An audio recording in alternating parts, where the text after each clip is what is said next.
बिस्मिल्लाहिर्रहमानिर्रहीम। अस्सलाम वालेकुम नाज़रीन, आप यूट्यूब चैनल देख रहे हैं। मैं इमरान खान हूँ। अब तक की जो लेटेस्ट है वो ये है कि डी चौक पे इमरान खान साहब का कब्जा हो गया है।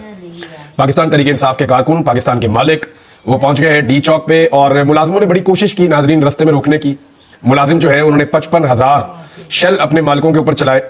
मुलाजिमों ने जो है वो बहुत सारी रबड़ की गोलियां अपने मालिकों पर चलाई।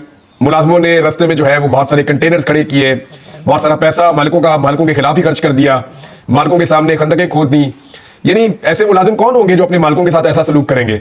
लेकिन पिछले 3 दिन तक इस मुल्क के मुलाजिम अपने मालिकों के ऊपर हमलावर थे और जगह जगह अपने मालिकों को मार रहे थे, जगह जगह अपने मालिकों को गिरफ्तार कर रहे थे, सिर्फ इसलिए कि मालिक जो है वो ज़ाब्ता और वो असूल याद दिलवा रहे हैं जिनके तहत ये मालिक और मुलाजिम का एक कॉन्ट्रैक्ट हुआ है। यानी मालिक ये बता रहे हैं जनाब आपकी ये औकात और ये आपकी ड्यूटी है, ये आपने काम करना है। आपको जो है वो हुकूमत का ये काम है, उसके ये फंक्शन है, अदलिया का ये काम है, उसके ये फंक्शन है। आईने पाकिस्तान ये कहता है ये वो कॉन्ट्रैक्ट है जिसके मुताबिक ये मुल्क चलेगा। आप उठा के बंदों को जेलों में नहीं डाल सकते, आप गैर कानूनी तौर पे लोगों को हिरासत में नहीं रख सकते, आप जबरी गुमशुदगियां नहीं कर सकते, आप मैंडेट चोरी नहीं कर सकते। तो इस मुल्क के मालिक निकले और वही असल मालिक है जो पाकिस्तान की आवाम है। जब वो निकले तो उनके ऊपर बदतरीन टॉर्चर किया गया। वो आग का दरिया अबूर करके आए, बहुत मुश्किल था, ये आसान नहीं था। स्पेशली जो बलूचिस्तान से आने वाले लोग हैं वो सबसे ज्यादा शाबाश के मुस्तहिक है। वो बड़ी मुश्किल से पहुंचे, बड़ा लंबा फासला उन्होंने तय किया। वो पहले बलूचिस्तान में लड़ते हुए आए, फिर वो खैबर पख्तूनख्वा के काफिलों के साथ मिले और वो फ्रंट पे रहे। और खैबर पख्तूनख्वा के लोग तो आपको पता है उनकी कोई और एग्जाम्पल है ही नहीं। यानी पाकिस्तान में ऐसे लोग और किसी सूबे में नहीं है जितनी मुजामत वो कर सकते हैं। तो खैबर पख्तूनख्वा के अवाम और बलूचिस्तान के अवाम इन्होंने बड़ी जबरदस्त एक लड़ाई लड़ी है अपने मुलाजमों के साथ और अपने मुलाजमों को शिकस्त दी है। पंजाब के 4 इजला अभी तक बहुत खुलकर सामने आए। नंबर 1 अटक, मियांवाली, रावलपिंडी और इस्लामाबाद को आप शामिल कर दें, लेकिन एक्चुअली वो पंजाब तो नहीं है, दारुल हुकूमत है। तो ये 4 जगह जो है यहां से बड़ा अच्छा पाकिस्तान तहरीक इंसाफ ने, यहाँ के शहरियों ने बड़ा जबरदस्त तरीके से मुजाहमत की है। रावलपिंडी से बहुत बड़ी तादाद में लोग पहुंचे हैं, वो नजर आ रहे हैं डी चौक पे। अटक से जो लोग पहुंचे हैं वो नजर आ रहे हैं डी चौक पे। इसके लिए जो बुखारी फैमिली है, जो बाकी लोग हैं, जितने एमपीए हैं अटक के वो भी, और जो फैमिली है मेजर साहब की वो भी, यानी मेजर साहब की भी सियासत है और जो उनके साथ उनके एमपीए हैं उनकी भी बड़ी तगड़ी सियासत है। तो अटक के जो सियासतदान है उन्होंने कामयाबी के साथ अपने लोगों को निकाला है। इसके बाद रावलपिंडी की जो रिस्पॉन्सिबिलिटी थी उन्होंने पूरी की है और जोरदार तरीके से पूरी की है। और जो इस्लामाबाद के शहरियों ने कुर्बानी दी है और सामना किया है फस्तायत का, वो भी अपनी मिसाल आप है। तो इसमें आमिर मुगल साहब ने बड़े जबरदस्त तरीके से लोगों को वेलकम किया, उनके खाने पीने का इंतजाम किया। अब बड़े बड़े चैलेंजेस हैं, डी चौक पे तो पहुंच गए, डी चौक पे तो कब्जा हो गया। अब 3 दिन तक लगातार फस्तायत का मुकाबला करके ये लोग डी चौक पहुंचे हैं। पाकिस्तान तहरीक इंसाफ को 2.5 साल इतना मारा अवाम के मुलाजिमों ने कि पाकिस्तान तहरीक इंसाफ मार खा खा के कुंदन बन गई है। ये वो पॉलिटिकल पार्टी नहीं है जिसको हम पहले जानते थे। ये मुख्तलिफ पॉलिटिकल पार्टी है, इसका शऊर बहुत ज्यादा है, ये बहुत ज्यादा मार खा सकते हैं। लेकिन इसके बावजूद इमरान खान साहब की तरबियत का असर यह है कि इनके हाथ जो भी बंदा लगता है सरकारी या कोई मुलाजिम इनके हाथ लगता है तो ये उसको रेस्क्यू करते हैं, उसको मारते नहीं है। ये बड़ा बुनियादी फर्क है। जैसे ये ताकत में आते हैं वैसे ये रिस्पॉन्सिबल बन जाते हैं। आप फर्क देखें ना, जिसके पास ताकत होती है ना, ताकत रिस्पॉन्सिबिलिटी भी लेकर आती है। और इमरान खान ने अपने कारकुनों को ये सिखाया है। जब ये मजलूम होते हैं तब तक ये लड़ते रहते हैं। जैसे इनके पास ताकत आती है या ये किसी को पकड़ लेते हैं तो ये रिस्पॉन्सिबल बन जाते हैं, उसको बचाते हैं, उसको रेस्क्यू करते हैं। और ऐसी एक नहीं दर्जनों वीडियोस है। अब जो वो रेंजर्स के एहलकारों की जांबाक होने वाला वाकया है, वहां पे एक शहरी भी जांबाक हुआ, एक एफसी वाला भी था, तो उसकी बाकायदा वीडियोस आ चुकी है और सारा मामला क्लियर हो चुका है। कल रात को जिन लोगों ने इस पे प्रोपेगेंडा किया उन्हें शर्म आनी चाहिए। इससे पहले बहुत सारे लोग धमकियां लगा रहे थे, बहुत अजीब अजीब बातें कर रहे थे, कोई नहीं आ सकेगा, किसी को नहीं पहुंचने देंगे, इंज कर देंगे, उंज कर देंगे। मुलाजिमों को ना इतना फुदकना नहीं चाहिए। इस्लामाबाद का आईजी नारे लगा रहा था, रैलियां निकलवा रहा था। वो जिस जगह पुलिस ने रैली निकाली थी उधर एक पुलिस वाला भी नहीं है। अब किधर गए सारे? रास्ते में जितनी रुकावटें खड़ी करके बड़ी बड़ी बातें कर रहे थे, अटक मेरी रेड लाइन है, रेड लाइन। तो मुलाजिमों को ना मुलाजिम बन के रहना चाहिए। अवाम इस मुल्क के मालिक है। कुछ लोग एक प्रोपेगेंडा कर रहे हैं, जरा उसका जवाब दे देते हैं। कुछ लोग ये कह रहे हैं कि ये जत्थे आ गए जी, इस तरह तो कल को कोई और जत्था उठेगा, वो उठ के इस्लामाबाद आएगा, अपनी बात मनवा लेगा। लित्तर नहीं मारेंगे उसको जो आएगा ऐसे उठ के और बात मनवाएगा। किस कैपेसिटी में आएगा भाई? कहते हैं टीएलपी वाले उठेंगे वो आ जाएंगे, या टीटीपी वाले उठेंगे वो आ जाएंगे, या कोई और ग्रुप उठेगा आगे इस्लामाबाद में बैठ जाएगा। क्यों आके बैठ जाएगा भाई? ये पाकिस्तान के मालिक आए हैं। मैं आपको बताता हूं कैसे और फर्क क्या है। ये आपने याद रखना है, कोई बंदा भी ये बात करे उसके मुंह के ऊपर आपने रख के ये जवाब मारना है। पाकिस्तान तहरीक इंसाफ का आप उन पॉलिटिकल पार्टीज के साथ मुवाजना नहीं कर सकते जिनको एक भी वोट नहीं पड़ता या एक भी सीट वो नहीं जीतते। ये बात है।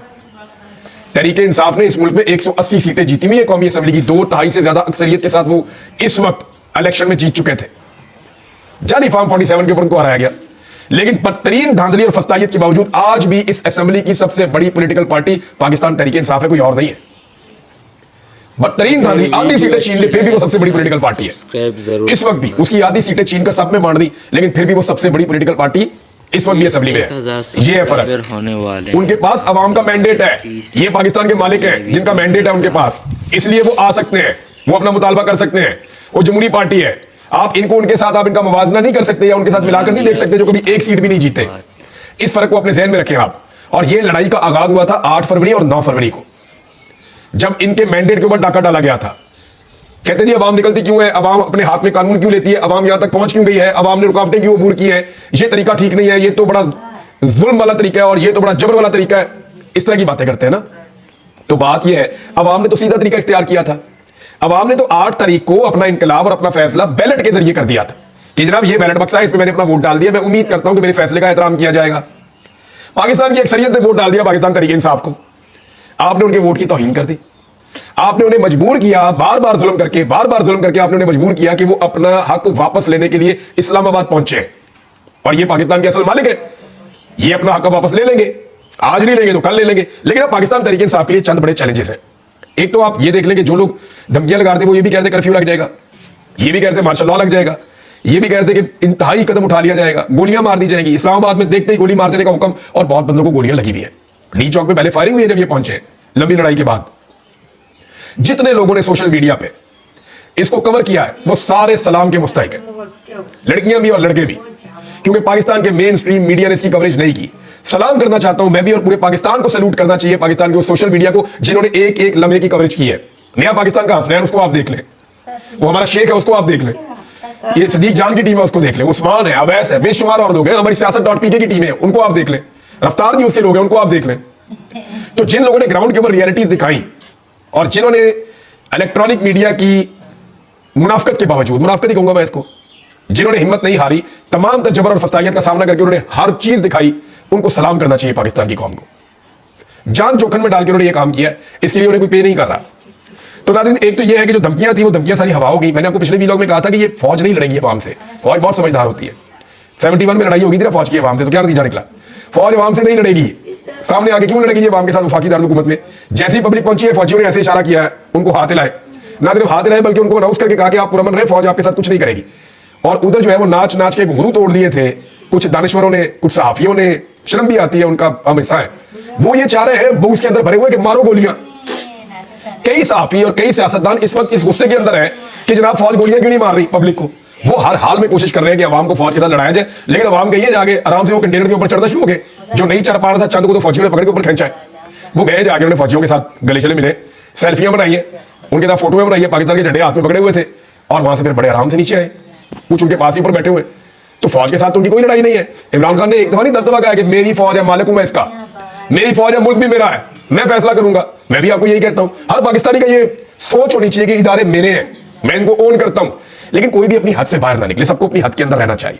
आईन ने सबकी हुदूद जो है वो मुतय्यन की हुई है। अब पाकिस्तान तहरीक इंसाफ के लिए चंद बड़े चैलेंजेस हैं, मैं आपके सामने रख देता हूं जल्दी से। नंबर 1 तो ये है कि फौज तो इस्तेमाल नहीं हो सकी, और ना मुझे लगता है इन्होंने इस्तेमाल होना है। लेकिन क्या पाकिस्तान तहरीक इंसाफ जहां पे आकर बैठ गई है यहां पे सस्टेन कर पाएगी? तो इसका जवाब है हुकूमत नहीं करने देगी। एक तो इमरान खान साहब की आज यानी उनका रिमांड दोबारा 6 दिन का दिया गया है। ये रिमांड अगर आज ना होता तो सिचुएशन कुछ और होती, लेकिन अभी कुछ कहा नहीं जा सकता, ये चैलेंज भी हो जाएगा जाके। लेकिन देखते हैं कि मामला जाता किस तरफ है। सबसे पहले तो आप ये देख लें कि पाकिस्तान तहरीक इंसाफ के जो लोग पहुंचे, गोलियां चलने के बावजूद भगदड़ नहीं मची, वो भागे नहीं। अभी मेरी चंद साथियों से बात हो रही है, हम हैरान हो रहे थे कि डी चौक में जब गोली चली, बहुत सारे लोग जख्मी होकर अस्पतालों में पहुंचे, और स्टेट फायरिंग की जो है वो तस्वीरें भी मौजूद है, वीडियो भी मौजूद है, लेकिन वहां से भागा कोई नहीं। एक गिरता था दूसरा उसकी जगह ले लेता था। तो ये एक इनकलाब टाइप की सिचुएशन है, इसको आप ये नहीं कह सकते। और ये इनकलाब नहीं तो और क्या है, लोग अपनी जान से खेल रहे हैं, आकर खड़े हो गए, ठीक है मारो गोली। और थोड़े बहुत भी नहीं है, पाकिस्तान की तारीख में कभी इस्लामाबाद में इतने लोग नहीं पहुंचे जितने अब पहुंच गए, और ये सारा रिकॉर्ड के ऊपर है। और जो सुन रहे हैं सबको पता है कि मैं क्या कह रहा हूं, बहुत बड़ी तादाद में लोग हैं। अब मामला ये है कि हुकूमत इंतजार करेगी कि लोग कम हो या कमजोर पड़े तो इनके ऊपर फिर अटैक किया जाए। मुमकिन है आज रात को अटैक करें, मुमकिन है कल अटैक करें, हुकूमत अटैक कर सकती है। इनसे आप किसी बात की बात ना रखें। ये वही लोग हैं जिन्होंने सानिया मॉडल टाउन किया था, ये वही लोग हैं जिन्होंने 9 मई के बाद बेशुमार लोगों को उठा के, जो बेगुनाह थे, जिन्होंने कुछ किया भी नहीं था, उनको उठा के जेलों में डाल दिया था। ये वही लोग हैं जिन्होंने इमरान खान को गुज़िश्ता 1.25 साल से जेल में रखा हुआ बगैर जुर्म के। ये वही लोग हैं जिन्होंने बेशुमार लोगों को जबरी तौर पर लापता कर दिया। और ये सारे इकट्ठे हैं, ये बीच में मिले हुए। अब पाकिस्तान तरीके इंसाफ को अगर यहाँ पे सस्टेन करना है अपने मुतालबात मनवाने के लिए, तो उन्हें चंद चीजें करनी पड़ेगी। नंबर 1, लोगों की तादाद को बरकरार रखना पड़ेगा, यहाँ लोग कम नहीं होने चाहिए। नंबर 2, मौसम के खिलाफ, यानी मौसम वहां पे अभी सर्दी हो रही है और खुराक का इंतजाम करना पड़ेगा, लोगों के रहने का इंतजाम करना पड़ेगा। ये जितने कंटेनर्स वहां पे मौजूद हैं, इनको कोई लेकर ना जाए, इन कंटेनर्स के अंदर अपने बिस्तरे लगाए और आराम से रेस्ट करें। जितने हुकूमत ने वहां पे हजारों कंटेनर पहुंचा दिए हैं इस्लामाबाद में, ये सारे रिहाइश का काम दे सकते हैं और बहुत सारे लोग वहां पे इनको इस्तेमाल कर रहे हैं। तीसरा जनाब, पंजाब से तरीके इंसाफ को हर हाल में अब निकलना पड़ेगा। पंजाब की क़यादत ने मुकम्मल तौर पर मायूस किया है, टके का काम नहीं किया इन्होंने। देखिए वहां फसाइयत बहुत ज्यादा है, जुल्म और जबर बहुत ज्यादा है, रुकावटें बहुत ज्यादा है, लेकिन क़यादत कम से कम गिरफ्तार तो हो जाती ना। क़यादत गिरफ्तार भी नहीं हुई जिनकी रिहाई का मुतालबा किया जाए। तो पंजाब को अब अपने बंदे निकालने पड़ेंगे, अपने लोगों को मुतहरिक करना पड़ेगा। हर एमपीए हर एमएनए को अपना टारगेट अचीव करते हुए लगातार इस्लामाबाद की तरफ आना पड़ेगा। अगर 10,000 नहीं तो 5,000 बंदा तो फी बंदा लेकर आए, और ये लोग आना चाहते हैं, सिर्फ उनको फैसिलिटेट किया जाए और उनको लीड किया जाए और पंजाब से यहाँ पे पहुंचाया जाए। तो पंजाब का जागना और उनका यहाँ पे पहुंचना ये बहुत जरूरी है। लेकिन जो इजला पंजाब के निकले हैं, जो लोग आए हैं, वो तो मैं पहले बता चुका हूँ। 12 से 13 बड़े काफिले पंजाब से आए हैं और वो इंडिविजुअल्स की अपनी अपनी एफर्ट है जो लोग लेकर आ गए। जैसे सरताज गुल वजीर है, जैसे मेहर अब्दुल सत्तार है, जैसे शौकत बसरा है, जैसे शबीर कुरैशी है, जैसे शेख वकास उनके भाई है, वो लेकर आए काफिला। जैसे और हामिद रज़ा काज़मी साहब है, उन्होंने बड़ी एफर्ट की है। इसी तरह आलिया हमजा है, वो जैसे पहुंची है वो सब जानते हैं। तो जो लोग पहुंचे, और बहुत सारे लोग सबके नाम मैं नहीं ले सकता, लेकिन जो लोग पंजाब से आए और वो पहुंचे, उनकी अपनी एफर्ट है। तो बाकी लोग जो रह गए हैं ना, खासतौर पर पंजाब की क़यादत है, ये लोग अब अपने कारकुनों को हर हाल में इस्लामाबाद पहुंचाएं। दूसरा कोई रास्ता बाकी नहीं है। तरीके इंसाफ पंजाब को पहुंचना पड़ेगा और मदद करनी पड़ेगी खैबर पख्तूनख्वा से आए हुए लोगों की। नंबर 4, तहरीक को जारी रखने के लिए इन्हें पूरा एक माहौल बनाना पड़ेगा, अपनी तंजीमें बनानी पड़ेगी कि ये लोग जो है ये सिक्योरिटी का निजाम संभालेंगे, ये लोग जो है ये खुराक का निजाम संभालेंगे, ये लोग जो है अगर कोई बीमार है तो उसको देखेंगे। बहुत सारी चीजें इन्हें करनी पड़ेंगी लोगों के क़यामत आम के लिए। फिर अपना खुद का एक सिक्योरिटी का इनको सिस्टम भी बनाना पड़ेगा, ताकि कोई खुदा न खास्ता ऐसा वाकया ना हो जो नहीं होना चाहिए, तो उससे भी निपटना पड़ेगा। अगर ये यहाँ पे कमजोर पड़े तो हुकूमत इनको यहाँ से हटाने की पूरी कोशिश करेगी और किसी भी रात को दोबारा ऑपरेशन कर सकती है। इस हुकूमत का ये रिकॉर्ड है, ये पहले ऐसा कर चुके हैं, ये दोबारा भी ऐसा कर सकते हैं, इससे कोई बईद नहीं है। देखिए अब इमरान खान साहब के 3 मुतालबात हैं। एक मुतालबा उनका यह है कि रिहाइयां दी जाए जो बेगुनाह लोग हैं, दूसरा यह है कि मैंडेट वापस करें, और तीसरा यह है कि 26वीं आईनी तरमीम वापस करें। दूसरे दोनों मुतालबात तो फौरी तौर पे ना हुकूमत मानेगी और ना फौरी तौर पे हो सकते हैं। पहले मुतालबे पे अमल दरामद हो सकता है कि रिहाइयां हो जाए। पाकिस्तान तरीके इंसाफ के 90% मसाइल इमरान खान साहब के साथ जुड़े हुए हैं, और पाकिस्तान के भी 90% मसाइल इमरान खान साहब के साथ जुड़े हुए हैं। अगर वो आजाद हो जाती है और चीजें ठीक हो जाती हैं तो मुल्क ट्रैक पे चढ़ जाएगा। इमरान खान साहब बाहर आ जाएंगे तो बाकी चीजें हासिल कर लेंगे। पाकिस्तान ऐसा लगता है कि एक नए इंतखाबात की तरफ जाएगा और जल्द पाकिस्तान में नए इंतखाबात करवाने पड़ेंगे, इसके अलावा रास्ता कोई नहीं है। ओवरसीज पाकिस्तानियों का दबाव मैं आपको बताऊं बहुत काम आया है। जितनी जबरदस्त उन्होंने कंपेन की है, जो मगरिब के अंदर उन्होंने जबरदस्त किस्म के मुजाहरे किए हैं, उसने पूरी दुनिया की तवज्जो पाकिस्तान की तरफ दिलवा दी है। दुनिया की तवज्जो अगर पाकिस्तान के ऊपर 10% थी तो वो 50, 60, 70% तक पहुंच गई। जब ओवरसीज पाकिस्तानियों ने उन्हें झंझोड़ा, उन्हें हिलाया और उन्हें बताया कि देखो हम आपके मुल्कों में इतने बड़े बड़े एहतजाज कर रहे हैं, हमारे मुल्क में ऐसा कुछ हो रहा है जिसके ऊपर आप सबको तवज्जो देनी चाहिए, तो सबके सब देख रहे थे। अब अगर ये सही तरीके से डील करते हैं हुकूमत को, तो अगले 24 से 48 घंटों में इमरान खान साहब की रिहाई भी हो सकती है। लेकिन हुकूमत इमरान खान साहब की रिहाई का अगर अभी फैसला करती है तो उनके लिए ये बड़ा मुश्किल है। मुश्किल इसलिए कि इमरान खान अवामी ताकत से रिहा हो रहे हैं और इमरान खान बेगुनाह कैद थे। फिर इमरान खान साहब का बयानिया जो है ना, उसका तोती बोलेगा इस मुल्क में, फिर कोई ना इलेक्शन जीत सकेगा और फैसला भी इमरान खान साहब करेंगे। हुकूमत को ये रिस्क लेना पड़ेगा, इमरान खान को छोड़ना पड़ेगा, आज नहीं तो कल। और पाकिस्तान तरीके इंसाफ को अपनी इस पोजीशन को सस्टेन करना पड़ेगा, यहां डी चौक में बैठना पड़ेगा बहुत बड़ी तादाद में। अब जो है वो एक आसाब की जंग शुरू है, जो पहले आंखें झपकेगा वो फारिग हो जाएगा। अभी जब मैं ये वीडियो रिकॉर्ड कर रहा हूं, अभी भी इतलात आ रही है कि इस्लामाबाद में इक्का दुक्का फायरिंग के वाकयात हो रहे हैं, और वो जब कारकुन जाते हैं पुलिस के पीछे तो पुलिस आगे रबड़ की गोलियां और दूसरी गोलियां भी चला देती है और लोग जख्मी होकर अस्पताल भी पहुंचे हैं। एस्टेब्लिशमेंट को एक बात समझनी पड़ेगी कि नून लीग के पास बहुत सारे गुल्लू बट हैं। यहाँ पे जो भी हुआ वो एस्टेब्लिशमेंट के गले पड़ेगा बाद में, क्योंकि आलमी सतह के ऊपर जो नजला है इंटरनेशनली, वो पाकिस्तान की एस्टेब्लिशमेंट पे गिरेगा, क्योंकि इस हुकूमत को कोई नहीं जानता और ना इस हुकूमत की कोई क्रेडिबिलिटी है। तो क्रेडिबिलिटी जो है वो पाकिस्तान की एस्टेब्लिशमेंट जो है, जो भी उनके पास है, वो सारा नजला उन पे गिरेगा और उनके ऊपर ये सारा मामला आएगा। उन्हें भी ये बात समझनी चाहिए कि ये मामला जितनी जल्दी रिजॉल्व हो, उनका भी इसी में फायदा होगा। नाज़रीन, 4,500 रुपए का एक शेल है, मोहसिन नकवी ने कहा है, और 55,000 आंसू गैस के शेल चले अब तक की इतला के मुताबिक। यानी अपने मालिकों को मुलाजमों ने 55,000 से ज्यादा आंसू गैस के शेल मार दिए। ये वर्ल्ड रिकॉर्ड लग गया, ऐसे कभी कहीं नहीं हुआ। तो नाज़रीन, अब तक की जो सिचुएशन है मैंने आपके सामने रखी है। 3 चीजें बहुत इंपॉर्टेंट है। नंबर 1, पंजाब को जागना पड़ेगा, उनकी क़यादत को जिम्मेदारी देनी पड़ेगी, उनको यहाँ पे आना पड़ेगा। नंबर 2, पाकिस्तान तहरीके इंसाफ को यहाँ पे अपने लोगों को अब सस्टेन करना पड़ेगा और मजबूती के साथ बैठना पड़ेगा। नंबर 3, एस्टेब्लिशमेंट को ये बात अब समझनी चाहिए कि गेम हाथ से निकल गई है, पाकिस्तान के मालिक आ गए हैं। तो ये जो एक छान बुरा इकट्ठा किया हुआ है, इससे जान छुड़ाने का इससे अच्छा मौका दोबारा नहीं मिलेगा, वरना इनका बोझ और इनका गंद ये सारा एस्टेब्लिशमेंट को उठाना पड़ेगा। अब तक लेते हैं, अपना ख्याल रखिए, अपने चैनल का भी अल्लाह हाफ़िज़।